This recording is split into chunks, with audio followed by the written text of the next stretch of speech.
Përshëndetje të dashur miqtë e mi, përshëndetje të nderuar ndjekës. Ja ku po ritakohemi me mua Tirona Lilin, pikërisht këtu në kanalin Monitor TV, për të komentuar dhe për të analizuar ngjarjen e mbrëmshme. Zhaku nxori kokën. Në fakt ne kemi qenë 2-3 ditë në dyshime për këtë raport, kemi dhënë analizën tonë, kemi dhënë mendimin tonë që Zhaku jepte kode tek Iliri, Zhaku jepte kode tek Sara, por shumë pak qëndronte tek Mimoza, edhe pse hyri me flamurin që unë do t'jem mikja e Mimozës dhe unë hy për Mimozën. Ndryshe nga Kostana, që unë e kam komentuar, Kostana ishte shumë e saktë. Domethënë Kostana tha që unë nga jashtë jam fansja e Mozës, e preferoj Mozën, por unë hy për lojën time. Unë hy në ferm për ta shijuar lojën time. Me thënë, Kostana ishte jashtëzakonisht e pastër me atë që tha. Dhe që në ditën e parë që ka hyrë, Kostana është duke qëndruar koherente me mendimin që ka nga jashtë edhe brënda. Me thënë, Kostana ka ndërtuar një fotografi dhe është duke luajtur shumë pastër dhe është duke e ndriçuar atë dritën e vogël që hyri dhe është duke lartësuar. Tani tek Zhaku. Zhaku e quan brëm Mimozën Servile, duke haruar që Servile do livet, do thoni pse.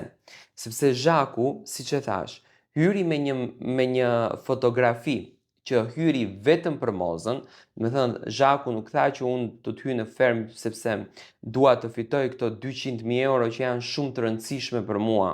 Zhaku nuk tha që unë dua të hyj në ferm sepse dua të tregoj vlerat e mia, dua të tregoj njeriun tim, dua të shohin të tjerët se kush jam unë. Domethënë, nuk e tha Zhaku këtë. Zhaku nuk tha që unë kam nevojë për të bërë një lojë siç bëhet në ferm. Por Zhaku tha, unë po hy në ferm vetëm për ta ndihmuar Mimozën. Dhe kishte marrë një flladice në kuptimin që për t'i bërë fllatin Mimozës. Por në vazhdim loja ndryshoi, rruga ndryshoi. Tani Mimoza është shumë e zgjuar se sa ne analizojmë. Mimoza që në momentin e parë e kuptoi që mes saj dhe Zhakut nuk mund të kishte afrimitet dhe dashuri, sepse këtu në këtë mes pas ka një histori që Zhaku nuk e tha. Domethënë në momentin që Mimoza pas ka qenë në ndarje me ish bashkëshortin e saj, këtë muhabetin brëm ajo e bënde në tavolinën e bukës, më pas ja shpjegoi dhe Sonit gjatë kohës kur darkonin të dyja. Zhaku që ka bërë mike afërt me ish bashkëshortin e Mozës. Domethënë, Moza nuk dha pretendim që Zhaku ka dashur t'ia marrë të dashurin. Por siç duket, domethënë kanë patur një afrimitet shoqëror kohë më parë. Dhe në momentin që Zhaku, domethënë, e ka kuptuar që Moza po ndahet, është afruar me ish partnerin e Mozës. Kjo është një temë, domethënë, shumë e nxehtë që po hapet në fer. Dhe siç duket, kjo gjëja Zhakun e lëndoi dhe i quajti Mozën servile dhe i quajti Mozën të turpshme, sepse Mimoza po i nxjerr një të vërtetë. Mua më pëlqejnë të vërtetat. Unë i dua të vërtetat. I dua njerëzit e cilët ua plasin në fytyrë për servilitetin e tyre, për turpin e tyre, për atë njerëzillikun e tmerrshëm që ato kanë. Dhe pikërisht domethënë, Mimoza këtë gjë bëri. Dhe Zhaku aty u agravua, se më herët nuk u agravua Zhaku. Domethënë, Zhaku u agravua ku Mimoza përmendi burrin, që Zhaku në një kuptim domethënë ka prishur raportin me Mozën dhe është mbajtur me burrin e Mozës. Unë këtë kuptova. Kështu unë e kuptova mënyrën se si Moza e tregoi. Më pas Moza tha, shqyr tha që kam këtë invalidin, se ndonjëherë më duhet të mendoj se si duhet të veproj me ca njerëz. Tani Zhaku, nga inati çfarë bën? Në orët e vona të natës apo në orët e para të mëngjesit, Zhaku shkon dhe lahet te pishina. Dhe Zhaku krijon një lloj loje që të lëm për të menduar. Më pas, gjatë ditës së sotme, Zhaku ri me bikini në shtëpi që ne s'kemi parë ndonjëherë me bikini. Shoh shumë që thonë aman Indrin do të bësh moralin. Nuk është puna e moralit, por është e neveritshme të shohësh një femër në shtëpi, aty ku gatuhet, aty ku hahet, aty ku jetohet, të ri me bikini. Do me thënë me bikini në një ambient me 30 persona, jo në ambient çiftëror, se kur është çiftëror ndryshon. Do me thënë mund të ri një çift bashk, po në ambient me më shumë njerëz me bikini nuk është një mesazh i bukur dhe me 100 kamera.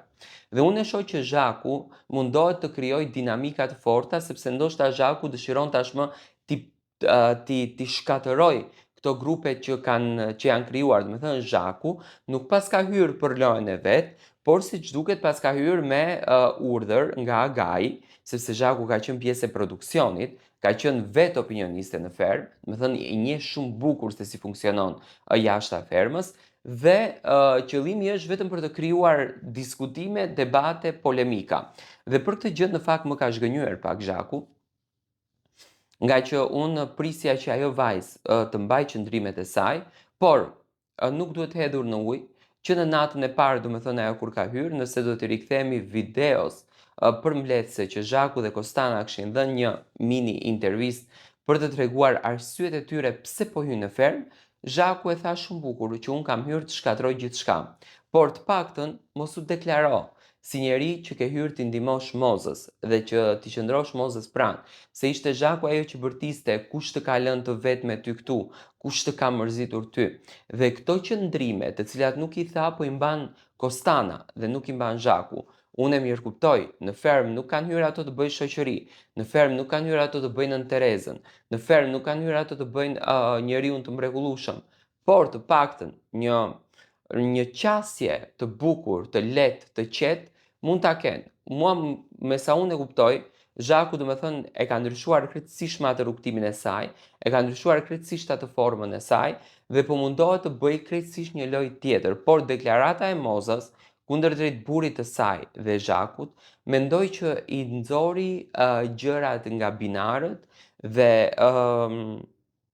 loja po merr një kuptim tjetër. Do të shohim se si do të sillet Zhaku sot, çfarë qëndrimesh do të ketë sot. Unë e shoh Zhakun shumë të acaruar, e shoh shumë të agravuar, do me thënë Zhaku dëshiron që të gjithë shtëpinë ta kthen kundër saj, që jashtë të bëhet viktima ajo. Unë e shoh çfarë strategji bën Zhaku dhe mendoj që me këtë formë ajo dëshiron që t'i nxjerrën mimozës anë të këqija që publiku të vazhdon apo të fillon ta merr inat edhe ta uren mimozën jashtë. Do të thënë më duket një ngjarje pak e pazakont, më duket një ngjarje pak e çuditshme që është duke e bërë Zhaku, por do të shohim deri ku do shkon, ëh. Do të thënë kjo ka një fillim, por ka edhe një fund. Do të shohim se deri ku do të shkon. A do të ketë mundësi, domethënë që të vazhdon më tej apo do ta lërë situatën deri këtu dhe do ta mbyll. Dua të marr mendimin tuaj si e keni parë ju këtë ngjarje, një ngjarje që në fakt mua pak më vuri në siklet, sepse në fillim u duk njëherë si shaka, por pastaj e pash që ishte shumë e vërtet dhe ishte një gjë që realisht do me thënë të linte për të uh, për të prekur veten tënde shpirtërisht. Dua të marr mendimin tuaj.